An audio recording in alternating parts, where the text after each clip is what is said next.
આજે આપણે બટાકાનો ચટપટો અને કુરકુરો નાસ્તો બનાવીશું। તેને માટે છે મેં મોટા 2 બટેટા લઈ લીધા છે। તેને છાલ હટાવી સરસ રીતે વોશ કરી લીધા છે અને એક સોસપેન લીધું છે। તેમાં બટેટાને આવી રીતે મોટું મોટું કટ કરી લેવાનું છે। જો મેં આવી રીતે મોટું મોટું કટ કરી લીધું છે।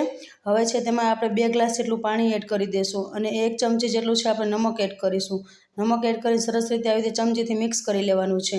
હવે તેને આપણે ગેસ ચાલુ કરીને રાખી દઈશું બટેટા બાફવા માટે। 15 મિનિટ સુધી બટેટા બાફી લેશું। સરસ રીતે હલાવી લેશું। જો બટેટા સરસ એવા આપણે બફાઈ ગયા છે, હવે તેને નીચે ઉતારી લઈએ। હવે ત્યાં ગળીમાં ગાળી લેશું, પાણી વધારાનું નીકળી જાય। અને જો બટેટા સરસ રીતે આપણે બફાઈ ગયા છે, હવે એક મિક્સી બાઉલમાં બટેટા લઈ લેશું। હવે તેને આપણે છે તે મિક્સરની મદદથી આવી રીતે મિક્સ કરી લેવાના છે। બટેટાને સરસ રીતે મેં મિક્સ કરી લીધા છે। ચમચાથી સરસ રીતે આવી રીતે મિક્સ કરી લેશું આપણે। જો આવી રીતે મિક્સ કરી લીધું છે, હવે તેમાં છે 1 ચમચી જેટલા આપણે નમક એડ કરી દઈશું અને 1 ચમચી જેટલો છે કાળા મરીનો પાવડર છે તે એડ કરી દઈશું અને આદુ મરચાંની પેસ્ટ લીધી તે એડ કરી દઈશું। થોડાક ધાણા લીધા છે તે એડ કરી દઈશું। ચમચાથી સરસ રીતે આપણે મિક્સ કરી લેવાનું છે।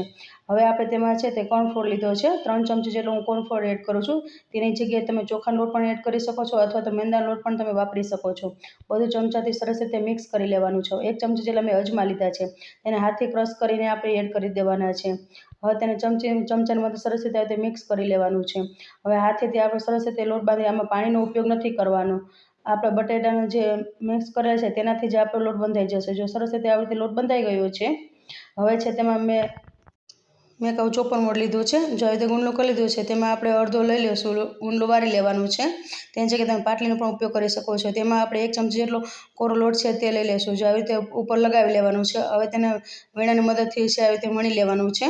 જો આવી રીતે મેં લાંબુ એવું વણી લીધું છે, હવે તેમાં છે આપણે આવી રીતે કટ કરી લેશું। વધારાનો ભાગ છે તે આપણે કાઢી નાખશું। હવે તેને આપણે ઊભા કટ મૂકી દઈશું અને આવી રીતે છે તે આડા કટ મૂકી દઈશું। તમને જે શેપ પસંદ હોય તે શેપમાં તમે કરી શકો છો। હું ચોરસ શેપમાં કરું છું। જો તેવી રીતે મેં બધા નાસ્તો જો આવી રીતે બનાવી લીધો છે। હવે પહેલેથી તેલ ગરમ કરવા મૂકી દીધું। તેલ સરસ એવું ગરમ થઈ ગયું છે।